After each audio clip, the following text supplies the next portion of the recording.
नमस्कार sellers, welcome to e-com books. मेरा नाम सुरेश है और मैं इस वीडियो के ज़रिए आपको ई-कॉम बुक्स के 3 कोर फीचर्स के बारे में बताऊंगा फ्लिपकार्ट के पर्सपेक्टिव से। ये वो 3 फीचर्स हैं जिसके ज़रिए एक सेलर अपने ई-कॉमर्स बिजनेस को 100% कंट्रोल के साथ चला सकता है। अमूमन यह देखा गया है कि ई-कॉमर्स सेलर्स के पास उसके ई-कॉमर्स बिजनेस का हिसाब नहीं होता। क्या आ रहा है, क्या जा रहा है, रिटर्न्स आ रहा है या नहीं, पेमेंट आ रहा है या नहीं।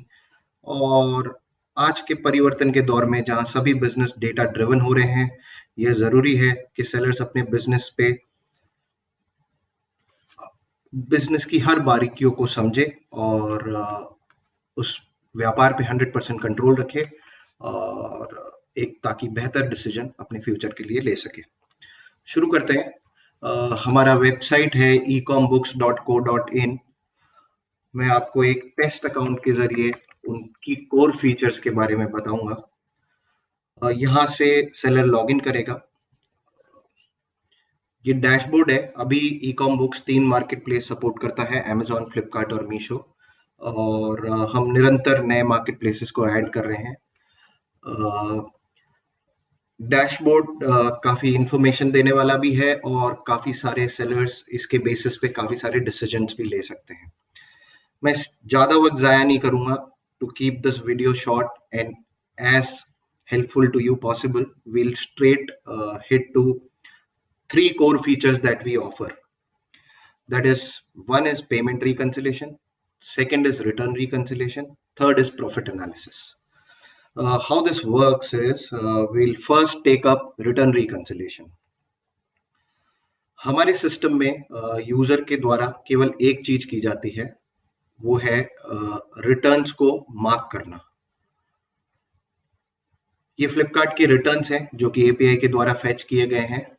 यूजर इन रिटर्न्स को, जब उनके वेयरहाउस पे कोई भी रिटर्न आ जाता है, तो उन सारे रिटर्न्स को यहाँ पर आके वो ट्रैकिंग आईडी के जरिए या ऑर्डर आईडी के जरिए उन रिटर्न्स को यहाँ पे सर्च करता है। जैसे ही वो सर्च करता है, उसके पास उस रिटर्न की डिटेल आ जाती है। उस डिटेल के को क्रॉस चेक करके whether quantity shift is matching with the जो रिटर्न में क्वांटिटी आई है, उसका एसकेयू सही है या नहीं, ये सब चेक करने के बाद इसको अप्रूव कर देता है। अप्रूव करने के साथ ही ये रिटर्न हमारे डेटाबेस में एज रिसीव्ड रिटर्न मार्क हो जाता है। चलते हैं रिटर्न रिकंसिलिएशन पे। ये रिटर्न रिकंसिलिएशन का पेज है। इसमें 3 टैब्स हैं, all returns, disputes returns and claim raised. All returns, इसमें this is the list of all returns जिसमें जो फ्लिपकार्ट ने हमें लिस्ट दी है, वेदर अभी यूजर ने जस्ट बायर ने रिटर्न रिक्वेस्ट किया है या फ्लिपकार्ट ने वो रिटर्न डिलीवर भी कर दिया है या वो रिटर्न इन ट्रांजिट भी है। सो ऑल द रिटर्न्स जो कि क्रिएट किए गए हैं फ्लिपकार्ट की एंड से, वो सारे इस लिस्ट ऑफ रिटर्न्स में आ जाते हैं। जैसे ही यूजर मैनुअल रिटर्न के जरिए वो रिटर्न मार्क करता है जो उसके वेयरहाउस पे पहुंच चुका है, वो रिटर्न इस ऑल रिटर्न्स की टेबल में से हटने लग जाता है। Now the remaining returns that you see here are all those returns which are in transit or newly created one. So this table, इस टेबल पे रिटर्न्स निरंतर आते रहते हैं, जाते रहते हैं। ये डेटा सेलर के लिए एक्शनेबल डेटा नहीं है, क्योंकि वो इस टेबल के बेसिस पे ये तय नहीं कर सकता कि हमें कौन सा रिटर्न मिला है या नहीं मिला है। उसको आसान बनाने के लिए हमने ये टैब बनाया है, डिस्प्यूट्स रिटर्न्स। डिस्प्यूट्स रिटर्न्स में वो रिटर्न्स आते हैं जो फ्लिपकार्ट ने अपनी तरफ से कंप्लीटेड मार्क कर दिए हैं, और वो रिटर्न्स जो कि फ्लिपकार्ट ने कंप्लीट भी मार्क नहीं करे हैं और रिटर्न क्रिएशन डेट को 60 दिन हो गए हैं। फ्लिपकार्ट का रिटर्न को लेकर एक पॉलिसी है कि if you do not receive a return with in 60 days of return creation date, you are eligible to file claim for it. It is Flipkart's responsibility to deliver all those returns within 60 days time. तो ये table में वो returns आते हैं जो फ्लिपकार्ट ने कहा completed है, पर यूज एक सेलर ने हमारे सिस्टम में रिसीव नहीं करे, और वो रिटर्न्स जिनको 60 दिन हो गए हैं, पर फ्लिपकार्ट ने वो डिलीवर नहीं करे हैं। यूजर ये सब डेटा का एक्सपोर्ट ले सकता है CSV में और फ्लिपकार्ट के पैनल पे क्लेम मार्क कर सकता है। जैसे ही यूजर इन रिटर्न्स का क्लेम कर लेता है, यूजर यहाँ पे सिलेक्ट ऑल कर सकता है और क्लेम रेज कर सकता है। इससे ताकि यूजर एक सेलर अपने डेटा को मैनेज कर सके, कि उसे ख्याल रहे कि इन इन रिटर्न्स का मैं क्लेम कर चुका हूँ, इन इन रिटर्न्स का क्लेम करना बाकी है। जैसे ही आप क्लेम रेज मार्क करेंगे, वो सारे रिटर्न्स इस टेबल में आ जाएंगे। अब जो रिटर्न को लेकर जो संशय होता है सेलर के यहाँ पर, कि whether I am receiving my returns back और not, this solution entirely covers it. और आप 100% एक्यूरेसी के साथ ये बता सकते हैं कि ये रिटर्न आया, ये रिटर्न नहीं आया। नहीं आया तो हमें फ्लिपकार्ट पैसा दे, आया है तो we have received it, it is completely fine. Moving on, ये हुई रिटर्न्स की बात। अब यूजर का एक और कंसर्न रहता है कि जो हमने माल डिस्पैच किया है, जो भी ऑर्डर्स हमने डिस्पैच किए हैं, उन सब ऑर्डर्स का हुआ क्या? क्या हमें पेमेंट पूरा मिला? क्या हमें उनमें से कोई रिटर्न हुआ है? उन सारे ऑर्डर्स की डिटेल आपको मिलती है पेमेंट रिकंसिलिएशन में। मैं आपको पेमेंट रिकंसिलिएशन के बारे में बताऊंगा। इसमें 4 टैब्स है: रिकंसाइल्ड, पेमेंट अवेटेड, पेमेंट ओवरड्यू और डिस्प्यूट्स। एक सेलर अपने जितने भी ऑर्डर्स डिस्पैच करता है, उस सारे ऑर्डर्स, हर एक ऑर्डर की डिटेल इन 3 टैब्स में समा जाती है। किस तरीके से आती है वो डिटेल्स, किस तरीके से डेटा अलग अलग टेबल में डिवाइड होता है? वो ऑर्डर्स जिनके अगेंस्ट कुछ भी पेमेंट रिसीव हुआ है फ्लिपकार्ट के एंड से, वो सारे ऑर्डर्स रिकंसाइल टैब में आ जाते हैं। वो ऑर्डर्स जिनके अगेंस्ट कुछ पेमेंट आया नहीं है और पेमेंट ड्यू भी नहीं हुआ है, पेमेंट रिसीव की ड्यू डेट भी नहीं हुई है, वो सारे ऑर्डर्स पेमेंट अवेटेड में आ जाएंगे। और वो ऑर्डर्स जिनके अगेंस्ट पेमेंट आया भी नहीं है और पेमेंट की ड्यू डेट भी निकल गई है, फिर भी पेमेंट नहीं आया है, वो सारे पेमेंट ओवरड्यू में आ जाएंगे। अपन हम रिकंसाइल्ड ऑर्डर्स की बात करेंगे। हमारा सिस्टम ये ऑर्डर डिटेल्स फेच करके लेके आता है फ्लिपकार्ट मार्केट प्लेस से वाया APIs। यूजर की तरफ से, सेलर की तरफ से कोई भी एक्शन रिक्वायर्ड नहीं है। सेलर यहाँ पर अपनी कैटेगरी, हर एक SKU की कैटेगरी और वेट इंफॉर्मेशन ईकॉम बुक्स के साथ शेयर करता है, जिसके बेसिस पे ईकॉम बुक्स का सिस्टम उसका कमीशन, उसका फिक्स फी, उसका कलेक्शन फीस, उसका शिपिंग फीस, उस पे टैक्स और TCS कितना कटना चाहिए, उसके हिसाब से ईकॉम बुक्स का सिस्टम एक्सपेक्टेड सेटलमेंट निकाल के लाता है कि ईकॉम बुक्स के हिसाब से for this order a seller should get 292.14 rupees. जब फ्लिपकार्ट पेमेंट करता है इस ऑर्डर आईडी के अगेंस्ट, हम उस पेमेंट को रिसीव करते हैं और जो उन्होंने एक्चुअल पेमेंट करा है वो यहाँ पर रिफ्लेक्ट कर देते हैं। उन दोनों में जो डिफरेंस होता है वो यहाँ पर रिफ्लेक्ट हो जाता है। Now this table contains list of all orders that a seller has shipped. जैसा कि रिटर्न रिकंसिलिएशन में हुआ था कि this can be huge data for sellers who have high number of orders, so it becomes extremely difficult to go through each and every order. So to make life easy for a seller, what we have done is we have created a new tab, disputes. इस tab में वो सारे orders आ जाते हैं जिसके against Flipkart ने expected payment से कम payment दिया है। You get a list of all your orders जिनके अगेंस्ट कुछ भी पेमेंट कम आया है। एक सेलर इस डेटा को एक्सपोर्ट कर सकता है, एक्सपोर्ट करके सेलर फ्लिपकार्ट टीम के साथ वो रेस कर सकता है कि we have been underpaid for these orders. Now this covers the second worry of a seller के मैंने जो भेजा मुझे तो हर एक ऑर्डर का हिसाब चाहिए, and this covers this thing. Return reconciliation में हमने देखा कि हमारे पास जो फ्लिपकार्ट मार्केट प्लेस बोल रहा है कि रिटर्न आया कि नहीं आया, वो सब आ गया या नहीं आ गया। वी आर 100% श्योर नाउ कि जो रिटर्न हमारे पास आया है वो हमें पता है, जो नहीं आया है वो भी हमें पता है।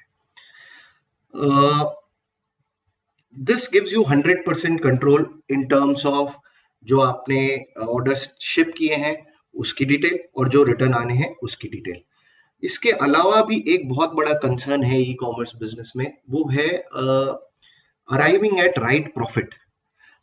ये इतना डिफिकल्ट इसलिए है क्योंकि return percentages category to category vary करती है। फ्लिपकार्ट मार्केट प्लेस की बात करें तो Flipkart market place courier return पे कोई चार्ज नहीं करता है, पर कस्टमर रिटर्न पे there are penalties, forward shipping, reverse shipping plus collection fees they charge. So it becomes difficult to identify how much of profit a seller is making. For example एक seller 100 order ship करता है और उसका gross margin is 100 rupees पर order. जिस दिन वो 100 order ship करता है he assumes that he is made 10,000 profit, which is not true. सच्चाई ये है कि उनमें से 40 ऑर्डर तो वापस आने हैं, डिपेंडिंग अपॉन द कैटेगरी। कुछ ऑर्डर्स वापस आएंगे, और जो ऑर्डर्स वापस आएंगे they carry a certain cost. For example 100 rupees on an average is the cost of a return. So 40 returns brings cost of 4,000 rupees. Now to fulfill 60 orders, which with 100 rupee margin a seller makes 6,000 rupees, और उसमें से 4,000 return का cost है, तो वो 4,000 cost जब घटाएंगे अपन तो effectively he is making 2,000 rupees for by selling 60 units, and you can calculate पर मार्जिन पर यूनिट सोल्ड। उसी कॉन्सेप्ट पे हमारा तीसरा जो कोर फीचर है वो काम करता है, it is called profit analysis. Now profit analysis table जो है, ये आइडियली हम सजेस्ट करते हैं कि हिस्टोरिकल डेटा देखा जाए। आप देखेंगे कि इसमें डेट रेंज बाय डिफॉल्ट एक महीना पुरानी आ रही है। उसकी वजह ये है कि अलग अलग प्रोडक्ट कैटेगरीज का रिटर्न विंडो अलग अलग होता है, so we wait for all the returns to come back to us, और जो भी पेमेंट्स आना है वो भी सब रिफ्लेक्ट हो जाए। ये आपको रिपोर्ट एसकेयू वाइज मिलती है। ये एसकेयू है हमारा। इसकी क्वांटिटी टोटल शिप्ड इज 1, इसमें कोई भी रिटर्न नहीं हुआ, नेट सोल्ड इज 1। इसके अगेंस्ट फ्लिपकार्ट में पेमेंट मिला है 269.09 रुपीज। ये सिंपल कैलकुलेशन है, your average settlement is 269.09 rupees per unit sold.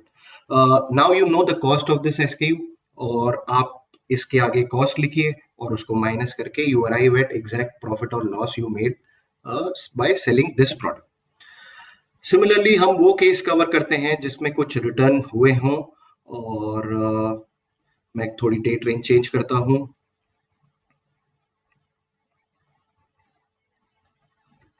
Let me fetch this data till 21st May. Now here is the case. Uh, a seller has shipped 4 units, one of them got returned, net sold is 3 units. Now net received that you see here is total of payment received or deducted by Flipkart for all these 4 order IDs, because ये return में हो सकता है आपकी कुछ penalty लगी हो, तो इसका भी जो पेमेंट डिडक्ट हुआ है वो नेट रिसीव में माइनस किया हुआ है।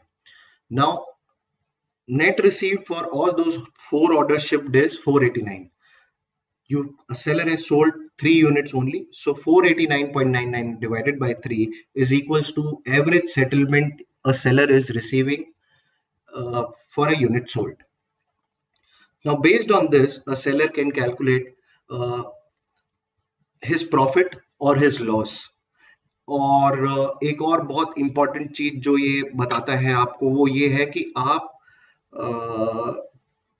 SKU वाइज जब रिपोर्ट एनालाइज करेंगे तो you will realize there are certain SKUs जिसमें आप you are not making profit. Now there could be two reasons, one is either the return percentages are high or your prices are low. A seller can decide on both the aspects for to reduce returns, वो quality improve कर सकते हैं, or if he thinks that quality, this is the best quality he is providing, maybe he can raise the prices so that his average settlement increases. Now based on this a seller अपने हर महीने का exact profit और loss निकाल सकता है अपने e-commerce operation से। With data available to you at fingertips, आप अपने business को, you can cut down on loss making SKUs, and you can work on SKUs which are giving you the most of the profits, and you can increase your profitability. uh, these by far the three core features of e-com books covers almost everything एक seller जो जिसके बारे में चिंतित होता है. इसके अलावा हमारे पास और भी बहुत सारे वैल्यू एडेड फीचर्स है, जैसे कि फ्लिपकार्ट स्मार्ट ऑर्डर्स आप बल्क में प्रोसेस कर सकते हैं हमारे सिस्टम पे. हम लोग Tally integration, monthly GST report state wise at one click provide करते हैं to make life of the seller easier. we this pretty much covers the everything that we have to offer. The core features wise, we can talk about in detail about the product, and you can always reach out to us via mobile, or you can email to us, and we will be more than happy to address all your queries. Thank you very much for watching.